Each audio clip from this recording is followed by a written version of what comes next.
Have you ever been in a situation where you thought that you're losing, and no matter how long you thought you're going to be losing the game, you resign prematurely? Or you're winning the game, but you have suddenly a situation that there's no way to get a draw, so there's a perpetual check. So in this video, we're learning 4 key secrets on how to defend your positions, not to resign prematurely, and not draw when you should win. So let's get started. So the first example is this one. It's black to move and win. So how do you defend this? So obviously you don't want to take the knights with the pawn on a6 because checkmate on a7 with the bishop's help on d3. You don't want to move the rook there, just try to screw over with the king because there's a queen f7 check there and their mates. If you just try to think that maybe you could just do king up, defending everything. Well, white has a really stunning blow to win the game, knight e6 check. So after f takes e6, queen g6, in the corner, queen h7 is mate. What does black do to defend his position and win the game? So take a moment and think about it. The move is queen d2. This solves everything. So if they go, for example, knight e6, plans again, trying to do this check in this one. So don't take the knight, do queen d3. So do queen g4 check. You can't take the knight. You can't do king a7 or king h8 because queen e7 is mate. We want to do queen g6 backwards and we win the game that way. So in the second position, it's black to move and win. But the problem is, it seems like even though we're up material, extra on bishop, it seems like there's nowhere to go to hide from this perpetual check from the queen. So it's black to move. Let's say if it go up, king d6. Well, then white has a miraculous sacrifice to draw the game. This rook takes d5. So after c takes d5, then what happens is queen f6. So they can't go up because of queen e7. They can't go back because of queen e6. So if we go queen a5, then there's queen g8 and the rook is captured and it'll be a draw by easy queen endgames standards. So if they go to d8, going back, well, then white has simply a move like queen e5, defending this key square on g3. So notice that at the beginning that there's a double attack on g6 square. So if black doesn't do anything after king d8, it'll be a check and checkmate with the rook's help. So keeping that in mind, where do we move the king? We can't move the bishop because it's pinned. So what does black do to avoid the perpetual check? So there's only one move, and the move is king c7. There's no king e7, but king c7 blocks perpetual. So queen h5 is a natural response. So you think that, oh, the basically defense of this g3 square is over. Black is not winning, but it is winning. So king b6 now. So black has to do king b6. You cannot do anything else. King b7 will be not so efficient because rook d5 is in play again. So we go king b6. And you're probably thinking, well, why don't we just do rook d5 again? Well, they can, but black has a really cool move. That's obvious. Don't do that. This take on d5 will be a draw. But you want to do a move, a specific move, queen e2. Trying to do checkmate on g2. Queen d4 check. Now we do the other move to draw, king a6. So last try from white is to go queen g1. But in this case, we're going to do c takes d5, and white says, oops, I forgot the rook is hanging. And black wins easily. What about this one? It's white to move and win. So in truth, there's no way to stop promotion of the queen on h1. What to do? So a good question. What is worth more than the queen? Better yet, is worth more than 9 queens. There's only one answer, a king. So you want to make sure that you just exchange for having a queen from him. You want to just checkmate the king. So that's the answer for the secrets of the third one. You want to have constant threats of the king if there's no way to stop the promotion of the pawn. So the move is, in this one, king h5. So promotion happens, obviously.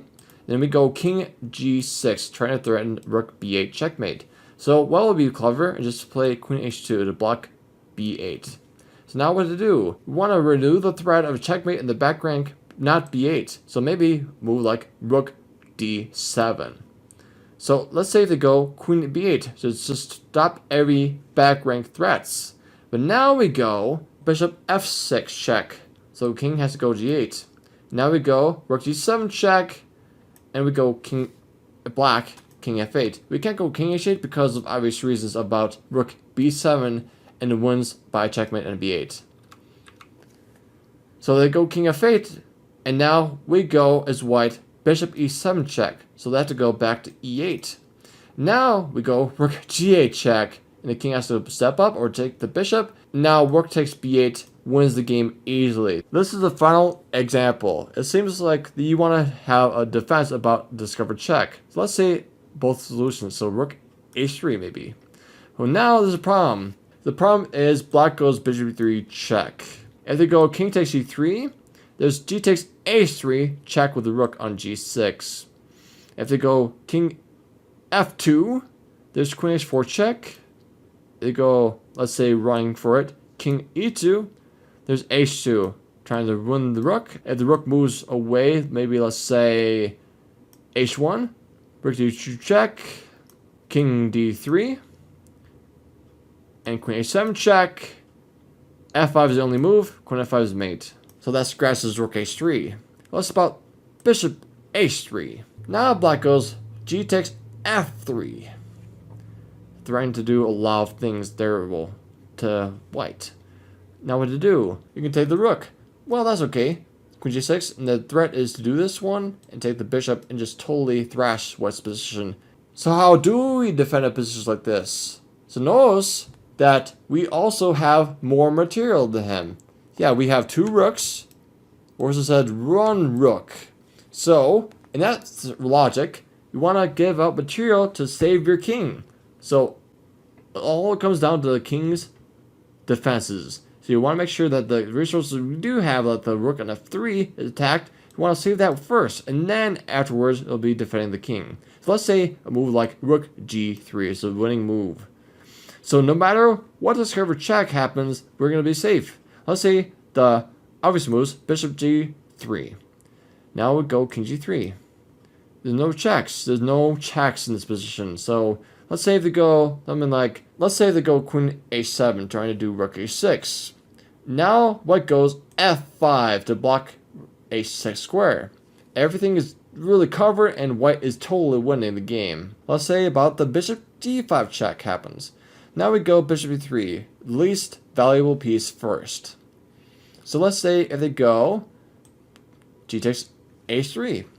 Now we go f takes g5, counterattacking the queen, and it will be safe for white nonetheless. Rook h3 is coming. There's no problems for white at all. Finally, we're going to talk about what to do about queen h7. We can go f5 because there's a bishop still on the board. So bishop e5 check will be win for black. So bishop h3, of course. Now, really good move from black, rook h6. If they go take on the bishop, then there's rook h3 check happens. And they can't take there because queen h3 is mate, so king e2 happens. Rook h2, let's say king f1, queen h5, king e1, queen g5 is really bolstering a little bit of too much mating attacks, and black is going to win the game, unfortunately. So instead of f5, the defense for this position is actually to use another piece to influence the diagonal like this. So you can't do the light square bishop because d5. What about the other piece? Maybe the queen. Let's say a move like queen c2. If the rook moves a6 like they want to, then queen takes a7 cures all the problems. So is there anything that black can do? Maybe queen h8, try to do rook a6 still.